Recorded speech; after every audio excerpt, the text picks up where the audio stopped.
Well, I'm Shivshankar MENON. I used to work for the Government of India. I was the National Security Advisor, and before that I was the Foreign Secretary. I'm now a professor, and I'm also a Distinguished Fellow at Brookings in the US. I now actually, after 42 years of government, I'm now doing what I enjoy most, which is teaching. Well, I think it's an interesting concept because it's based on a geographical fact, which is that the seas are really one. If you look at the map of the world from Antarctica, you'll see that the Indian Ocean, the seas near China, the inner seas, and the Pacific, they're all linked actually. And this is what makes them so important to commerce, that water is the cheapest form of transport. And as the center of the world's economy and politics has come to this region, I think naturally people now think of it as one region because it's interconnected. You can't say it's just one bit or the other. So this is why I think the idea of the Indo-Pacific, actually if you look at it in practice, Japan has been talking about economic integration across this region for a very long time, from Prime Minister Kishi in '56. India has been following a look east policy since 1992, which now this government calls Act East, and has been stressing, because today for India, for instance, most of our trade now goes east. When we started reforms in '91, more than half went west through Suez. Now most of it goes through Malacca, South China Sea, to the east coast of the US, to Japan, Korea, China. I mean, Korea is a huge partner now. So it's a logical concept. There's an economic basis, some economic basis. Certainly it's a geographical fact. Will it become a geopolitical fact? That's more complicated, because when you look at the kinds of issues, security issues, political issues, they are very different between the Indian Ocean, the seas near China, and the Western Pacific. The Western Pacific is still primarily a US lake. I mean, the US has overwhelming preponderance. The Indian Ocean is an open geography. Even in history, nobody has ever managed to control all 10 of the choke points around the ocean at the same time. Not even the Royal Navy at the height of the British Empire. Whereas the seas near China are really closed seas. So this is why over history the Indian Ocean has never been a great battleground. Because it's such an open, it's always been an area of trade, of interchange, of cultural mingling. That's not true of the seas near China. And so, as I said, the security situation is very different. Countries, I think, worry about keeping all this open for trade, keeping the sea lanes free and keeping them secure. And that's one reason why I think you see these concepts. But if you look at the amount of money and effort that they're actually putting into it, it's difficult to see. There's no institution to actually, deal with it as one geopolitical space.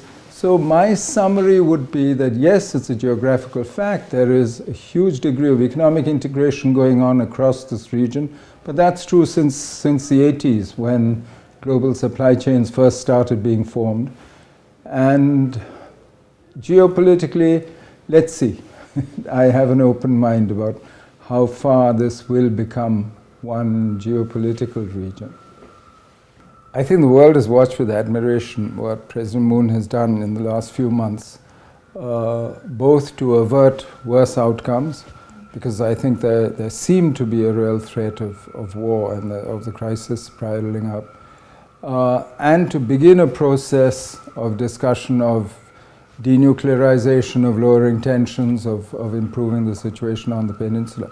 I think that's remarkable because it's very important for the rest of us. We know, I mean, it's true, Korea has paid the biggest price for war in the past, but it also affected the rest of the continent. I mean, it's very important to the rest of Asia as well. And a crisis in the Korean Peninsula would affect everybody's prospects. And especially now, when, if you look at the world situation, the world economy could be doing better. World politics is complicated enough today. So the last thing anyone needs. So I think, frankly, the world has really looked with admiration, and we in India are very, very, very happy. For all of us, I think it's important that denuclearization as a goal be maintained and that we make progress to it. Whether it's not going to happen tomorrow, and it's not a very easy goal to aim at, especially because we have the experience of Libya, of other countries, which make it more complex. But anything we can do in the meantime, while working towards that goal, to try and lessen tensions, improve cooperation, and improve mutual stakes in peace, is frankly welcome for all of us. Because of Korea's position, because of Korea's importance to the world economy, and especially to the Asian economy, and because the spillover effects would be so great, I think, on everything that we take for granted, the free open trading system, on freedom of navigation, the security of the sea lanes, etc., etc. I mean, there's a whole list of reasons.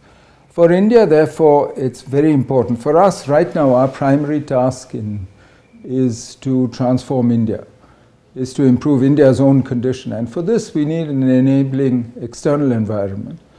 And that environment must include a peaceful Asia, not just a peaceful South Asia, but the Indian Ocean, the Indo-Pacific, and therefore what happens in Korea affects us directly.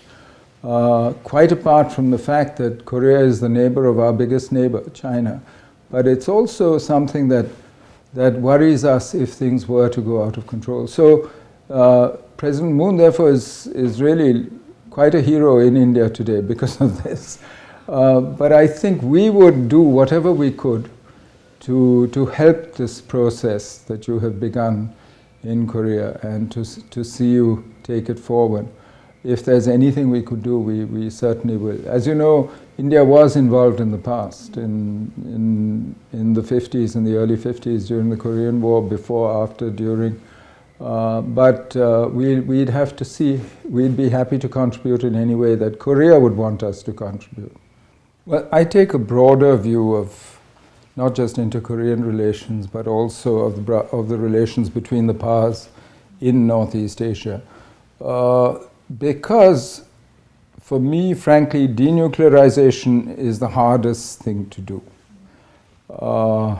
At this time, I personally find it difficult to conceive of a simple pathway to denuclearization. Secondly, and I'm not sure that the status quo is stable either, or acceptable to everybody, to all the powers.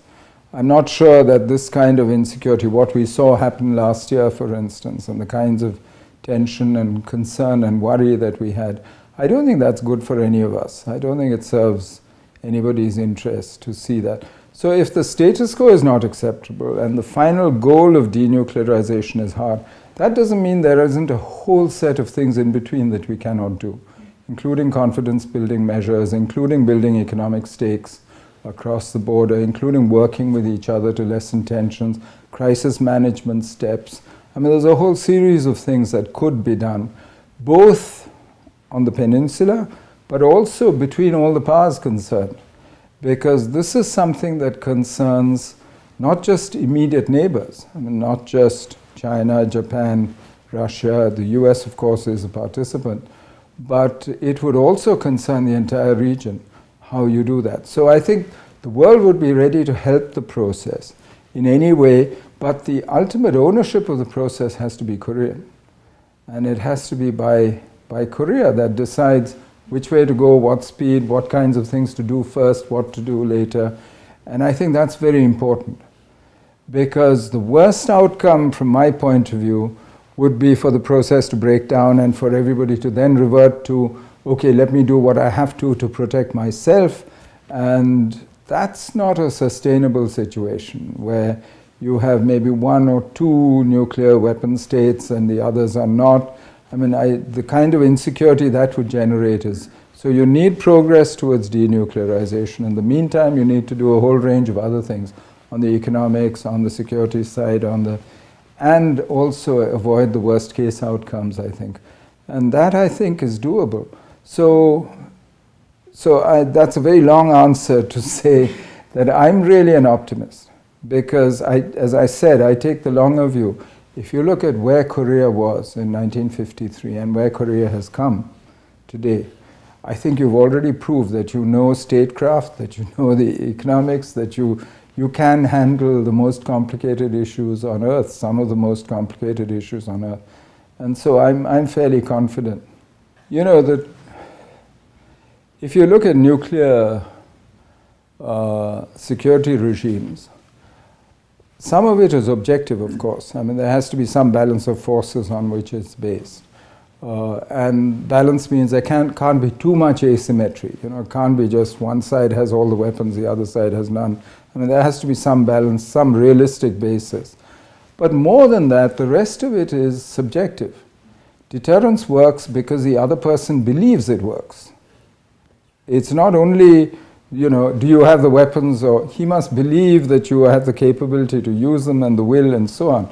So part of it is, the objective part is one part of it. But whether extended deterrence, US extended deterrence is credible today, tomorrow, day after, is it as credible as it was before? These are subjective issues that frankly can only be decided among the leaders themselves. For me, the ideal goal, until you reach denuclearization, is to have a credible system of deterrence in place for the region. Cannot be only two Koreas. I mean, it has to include the region as a whole. And that is not so easy to do. I'm not saying it's easy, but it's worth trying for. Because the process of trying it means that you are also assuring security for all those who might affect security on the Korean Peninsula. Because you can't just draw a line and say, okay, we'll settle it here and we'll have some form of credible deterrence here, but we forget the rest of the world because it's going to have effects outside as well. So I think you need to tackle both, and the goal should really be, until denuclearization, a credible regional system of deterrence which guarantees the peace. Within that, you can look at all the elements, you know, whether it's extended deterrence, US extended deterrence, whether it's South Korea's position, Japan, etc., China's nuclear program, etc.